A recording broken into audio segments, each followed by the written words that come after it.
A few years ago, James May made a cooking show and a supporting book, Oh Cook. We made a few videos on this channel where he tried to teach me some recipes. I tried a few of my own and they didn't go that well. I can honestly say that's crap. That's one of the least appetizing things I've ever eaten. That's horrible. My whole kitchen's filled with smoke. But since then, I've been working on improving my cooking skills and I'd like to think I've got a little bit better. As some of you may know, James has just released a second series of Oh Cook, and today, to test my new skills, I thought I'd try out a recipe from the first episode, Tarte Tatin. I'm going to be making his version along with my own recipe, which has a slight twist, and then we're going to have our unbiased cameraman try them both and pick his favourite. Once we have a verdict, we'll ring James and see what he's got to say. I'm going to start off with the fruit, and my slight twist to the recipe is that I'm going to be using pears instead of apples. Growing up in France, we had Tarte Tatin fairly often, and over the years we started making it with pears, and I think it tastes so much better. Unlike James, I don't have a massive crew, and I can't trick an Amazon exec into peeling the pears for me, so you might want to speed this up as I'm very slow. Well, that took no time at all. Next, the pastry. I'm going to cut the pastry to the right shape by using the pan as a giant cookie cutter. All I'm going to do is roll out the pastry, grab the pan, put it on there, and now I'm just going to cut around it with a knife. I want it to be a little bit bigger, so I'm actually going to use the handles as my marking point, and then cut all the way around the dish. Try and do a perfect circle, fail completely. Cool, now we've got that cut to the right shape. I'm going to roll it back up and put it back in the fridge so it can stay nice and cold until we need it. That's the pastry done. Now I'm going to get out my silly little portable hob as mine decided to break last night. The pan goes there, and next we need some butter and sugar. Lovely. So we're going to put the hob on a low heat, and then going to add the butter and the sugar. I'm going to put a little bit of the butter in first. There we go. Move it around the pan a little bit to grease it slightly. And then gonna sprinkle in the sugar, try and sprinkle it fairly evenly around the pan, which I'm not doing very well at the moment.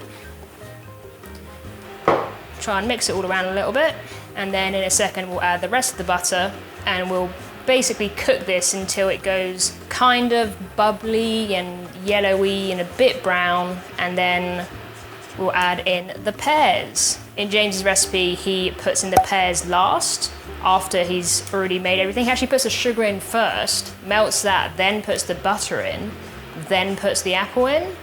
Whereas I've always done it this way because I think that the pear helps it caramelize a little bit. So once it's sort of starting to get on the route to caramelization, I'll add the pears. It always feels like it speeds it up. I might be imagining that, I'm not a chef in any way, but I think it's a thing. Okay, I'm gonna put the rest of the butter in now. Lovely. And then just gently stir it around until the butter melts. Okay, the butter is now almost melted. The key, I think, with caramel is just you have to watch it. You've just got to stand over it and watch it because it can turn really quickly. So I'm going to wait for this to get a little bit hotter for a bit more of the sugar to melt, and then I'm going to add in my pears. A few minutes later. This is starting to change colour and go a little bit more golden, so I'm now going to add the pears. I'm going to add them one by one and face down, and I'm going to try and do it as neatly as possible. I can move it around a little bit later because I'll need to stir the caramel a little bit. Oh, it's getting a bit hot now. As the pears shrink, you can add a few more in the gaps that they filled. I've completely given up on it looking nice now. I'll sort of rearrange it later on once it's sort of all caramelized nicely. Okay, these are starting to shrink slightly, so I can put more pear in.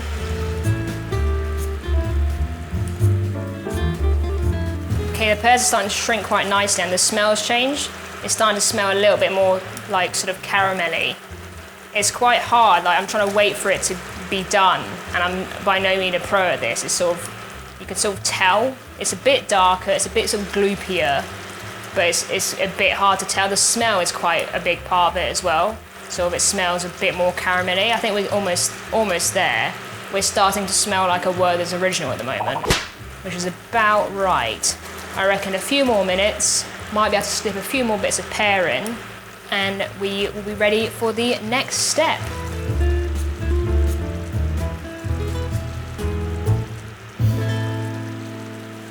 Okay, this looks like it is pretty much there. Next, we are going to turn it off the heat and add the pastry. Okay, let's add the pastry.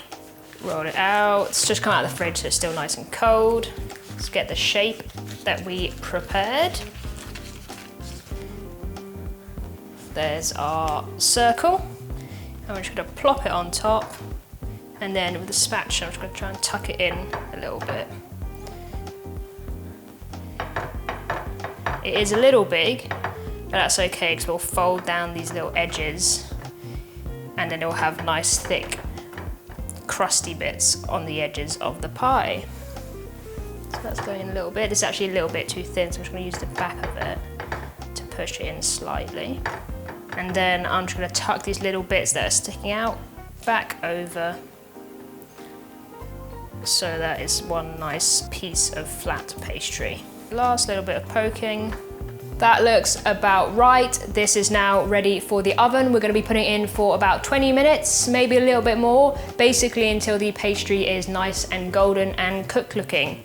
Once we've done that, it's tart time. Why did I just say f***ing tart time? What is wrong with me?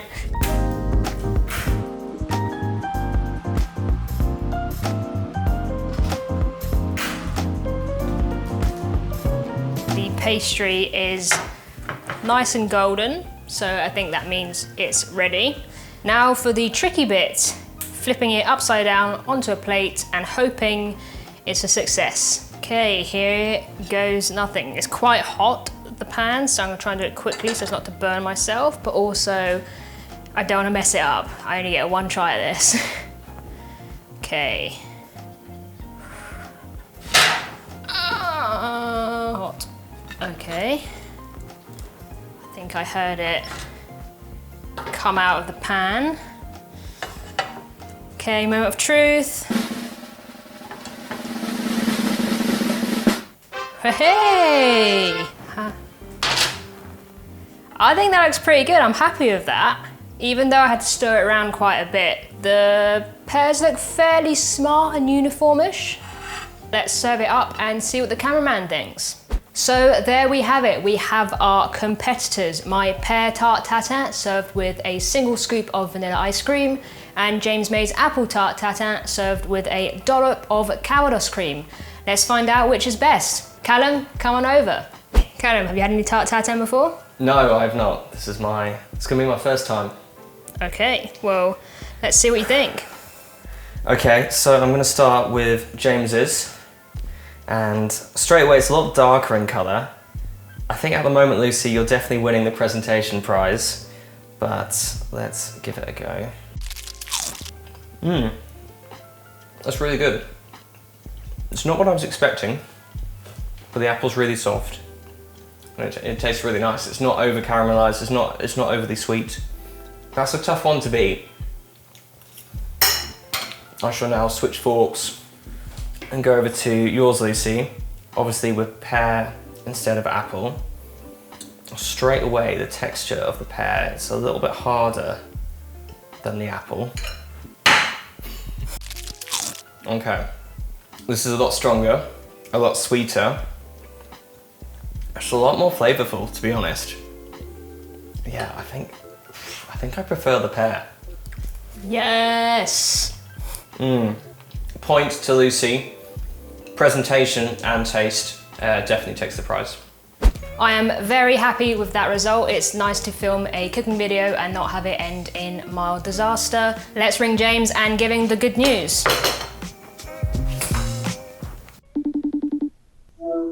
Hey James, how's it going?